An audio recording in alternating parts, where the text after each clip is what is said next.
You've been working your way through the show Love on the Spectrum, right? Yes, I have. You're not finished the new season, are you? I haven't yet because I've been so distracted by playoff basketball that I really haven't been watching shows that much. I'm telling you, I know the Cavs have been winning. Yes. But watching Love on the Spectrum will make you happier than... There's no referees in the... There's no... in Love on the Spectrum. No way.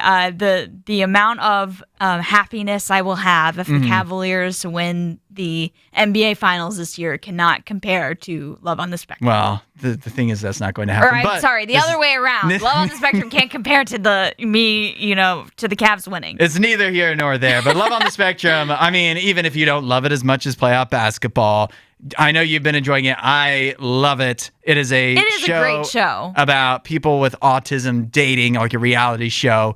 And it is one of my favorite shows. I mean this, of all time. It's so I love wholesome. watching it. I wish there were a million episodes. And Mrs. Hudson loves it too. Her TikTok is all Love on the Spectrum. Nice. Mostly Connor and Tanner from Love on the Spectrum. She might literally the best character. Like I say, characters, they're people, but they're the best in that show. She might leave me for one of them, given the opportunity. And I wouldn't blame her for it. But she sent me this TikTok from Tanner from Love on the Spectrum, one of the people with autism that's on the show. Yeah. His mom on TikTok came up for her, and it actually, it really got to me. Aww.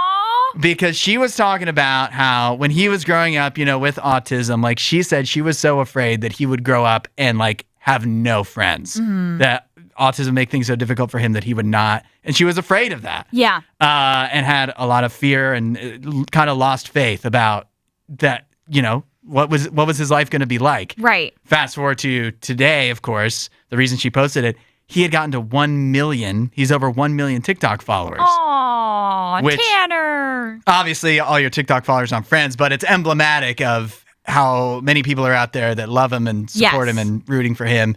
And, she said when she was praying and, going through this with him as he was growing up, it was hard to keep faith. And I guarantee you that when she would say this, when she was praying, she wasn't going, God, please put Tanner on a autistic dating show. Right. And so he has 1 million followers on TikTok one day. She just wanted him to have a friend. Yes. And she now look where he is. Happy. And she says, God gives you immeasurably more if you keep your faith and you keep following him. And I feel like that's so true.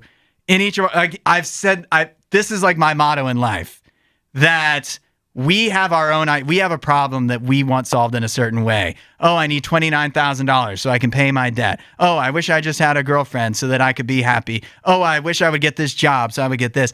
And this is what we think. These are our solutions to our problems. Yeah. But what we put these limits on God that even if you're, praying to God, you're like, God, I hope I get this job or whatever it is. Right. God might have a much more creative solution than you're expecting. And so he will give you immeasurably more. It doesn't mean if you're praying for $29,000 to get out of debt, that he'll give you 1 million. Right. But it does mean that there's more than one way to answer the question, how do I get out of debt? You know what I mean? Right. And we have our own thoughts and feelings about how every problem should be solved. But when you leave it up to God and let him do it, he'll find a way that's much more creative, that often is much more creative and much better than even we have in our minds. Yeah, that's literally scriptural. That's from the New Testament.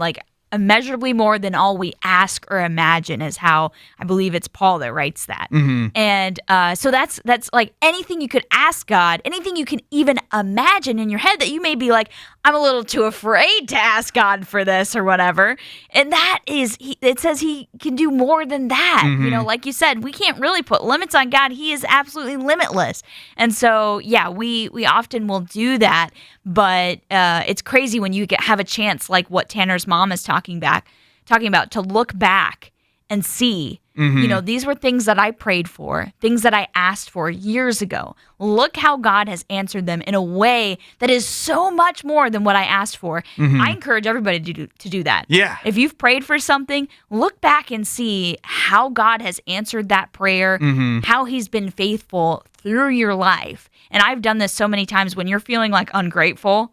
This is a great way to get out of that, because you'll look back and you'll be like, oh my goodness, look how faithful God has been through my life. And if you're going through a problem right now that you want solved, trust God with it. Start talking to him and maybe go, hey, God, I have this problem. I really want it solved. And don't add on I want it solved by you doing this. Yeah. Just let him solve it and see what happens. Yes. If you want to know more, RadioU.com/free gift. While you're here, you should watch more of our videos and subscribe so you don't miss what we do next.